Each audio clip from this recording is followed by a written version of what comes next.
An industry insider explains why the coming shortages are going to be so crazy. Michael Snyder reports the United States imported $438 billion worth of goods from China in 2024. All of a sudden, most of that trade is being cut off.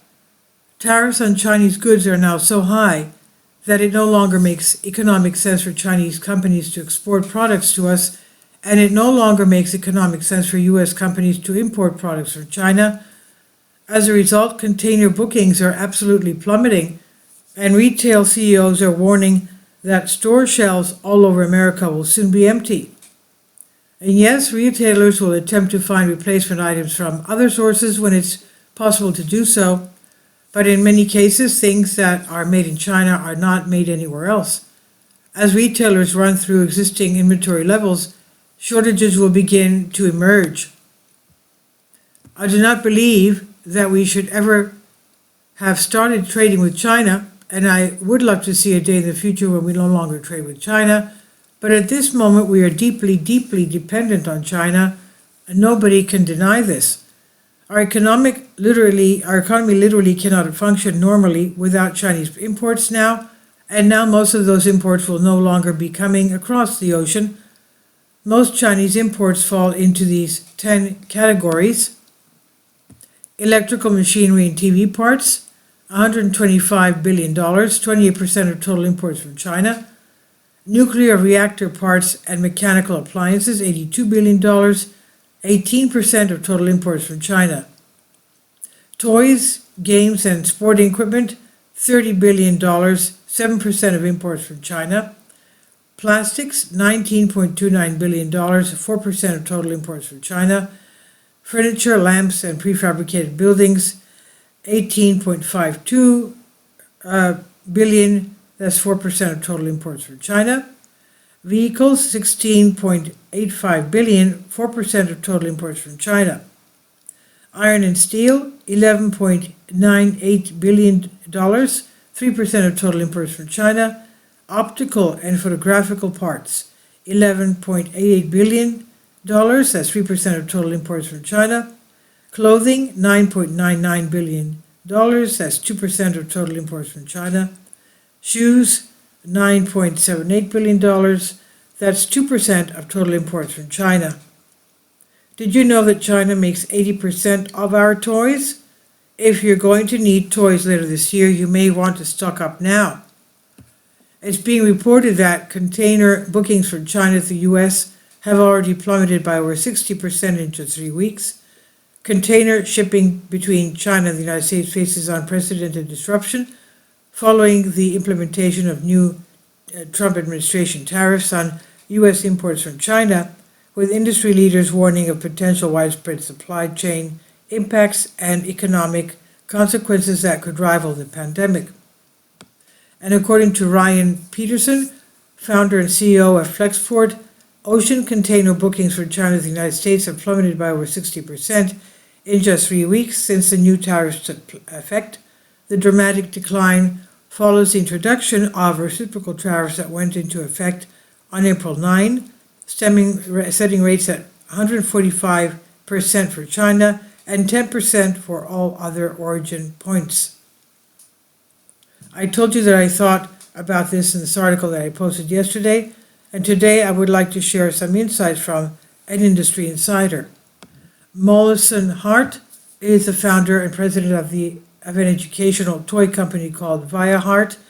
He just posted an analysis of what we are facing that is so good that I decided to share his entire Twitter post in this article. The White House has put itself in the country in a bad situation, but does not realize it yet. Around April 10th, China to U.S. trade shut down. It takes 30 days for containers to go from China to LA, Los Angeles, 45 days to Houston by sea, and 45 to Chicago by train, 55 to New York by sea. And that means that there are no economic effects of what was done in April 10th until May 10th. Around that time, it's already starting to happen. Trucking work is going to dry up. Warehouses will start doing layoffs because no labor is needed to unload containers, and some products will be out of stock, reducing the need for shipping labor. All this will start in the Los Angeles area. After about 2 weeks, it'll start hitting Chicago and Houston. And let's say the White House, after 3 weeks, changes its mind on May 31st. This is not working out like we thought it would be, tariffs back to zero. Let's say China says, bygones be bygones, and we'll be back to how things were. Let's say every factory in China that's got screwed by their orders being canceled says the same thing. No problem, we'll make and ship.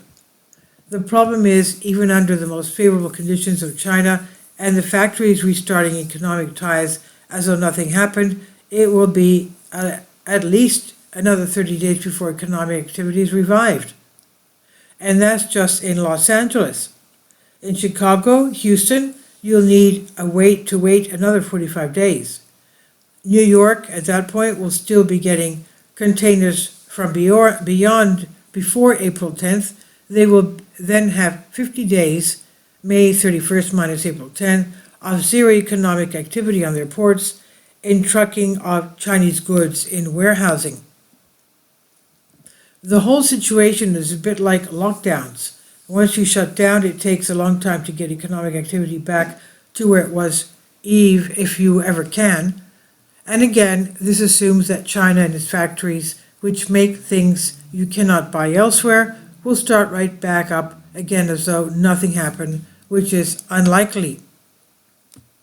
It's almost like we're speeding towards a brick wall, but the driver of the car does not see it yet. And by the time he does, it'll be too late for him to hit the brakes. I could not have said that better myself. But when we finally hit that brick wall, millions of people are going to be extremely angry. Many are suggesting that we should just start making stuff here, and I agree with that. But the reality of the matter is that it takes a long time to construct new factories. In a subsequent post to Twitter, Molson Hart continued on this. He said, Lego is building a factory in the United States. They began looking for a location in 2021. They originally expected to start production in the second half of 2025. They are now forecasting 2027. The biggest toy company in the world needed 6 years to make in America. We can't wait for years until new factories are built, because we're going to be in the middle of a full-blown crisis just months from now. For example, what are you going to do if you need to get your vehicle repaired and the parts that you need have tripled in price or are no longer available at all? From brake pads and batteries to bumpers and sensors, many of the parts used to repair and maintain vehicles are imported. Cars.com editor-in-chief Jenny Newman told Fox Business, if those parts are hit with tariffs, suppliers are expected to pass on the extra costs, of course, to repair shops and dealership service departments. Not only would this drive up repair bills for consumers, but it could also cause longer wait times for parts if parts become harder to get or inventory is scaled back, Newman said.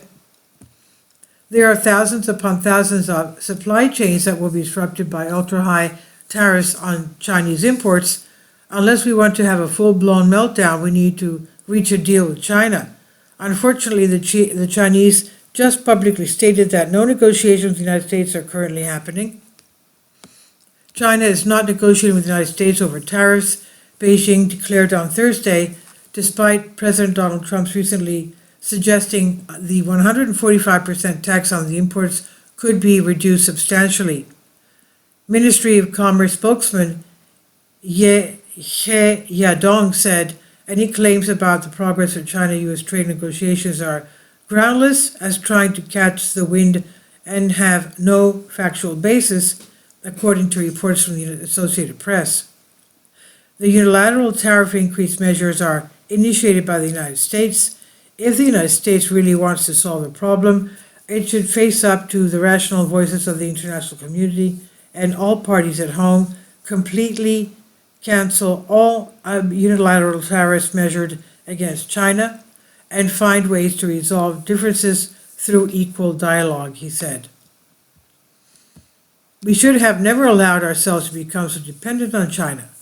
Sometimes I feel like tearing my hair out because decades of very foolish decisions have put us into this position, and now we desperately need Chinese imports, but most of them won't be coming to us for the foreseeable future.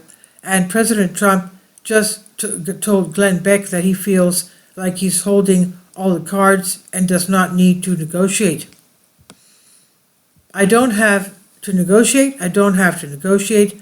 I'll talk to people out of respect, but I don't have to, Trump told the former Fox News host. So we are this giant store that people want to come in and buy from, and we're the United States. We have the richest consumers, etc., right? The president continued. Trump said that he was currently negotiating with 70 different countries. We're negotiating, they're shouting, they're showing great respect, but in the end, we may make deals, but either that or I just sent a price and I say, here's what you're going to pay for the privilege of servicing the United States of America, Trump said. There are some people out there that are insisting that I'm overstating the seriousness of this crisis that we're facing. Okay, let's see what happens. If a deal with China can be reached quickly, it's quite likely that the damage will be minimized. I would be thrilled if that actually happens, but if a deal with China cannot be reached quickly, we're going to experience a tremendous amount of pain. Container traffic across the Pacific Ocean has already fallen dramatically, and the clock is ticking. This is by Michael Snyder on End of the American Dream. Please leave your comments and thank you for your support. About the author, Michael Snyder's new book, a blockbuster entitled Why, is available in paperback and for Kindle on Amazon. He also has written 8 other books available on Amazon, including Chaos, End Times, 7-Year Apocalypse, Lost Prophecies of Future America, The Beginning of the End, Living a Life That Really Matters. When you purchase any of Michael's books, you help to support the work he's doing. You can also get his articles by email as soon as he publishes them by subscribing to his Substack newsletter. Michael has published thousands of articles on the Economic Collapse blog, End of the American Dream, and The Most Important News, and he always freely and happily allows others to publish those articles on their own websites. These are such troubled times and people need hope. John 3:16 tells us about the hope that God has given us through Jesus Christ.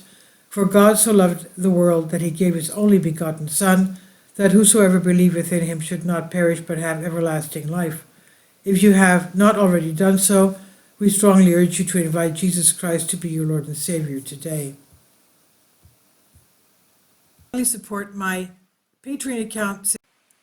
The daily posts are 5 videos daily, and they are totally different from what I have on my YouTube channel. Thank you so much for your support and that you find all my content so interesting. You'll find the Patreon account details in the description box below.